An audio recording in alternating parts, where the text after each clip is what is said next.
Bismillahirrahmanirrahim. Assalamu alaikum wa rahmatullahi wa barakatuh.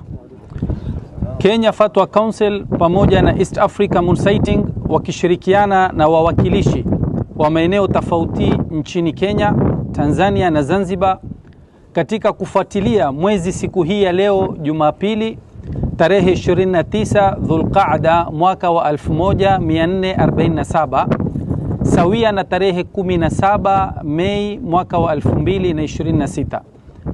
Kwa ushirikiano huu tunawatangazia ya kuwa mwezi umethubutu leo hii kwa muandamo wa maeneo yetu local sighting, na kesho insha Allah taala Jumatatu tarehe 18 mwezi wa 5 mwaka wa 2026 ni tarehe 1 Dhulhijja mwaka wa 1447.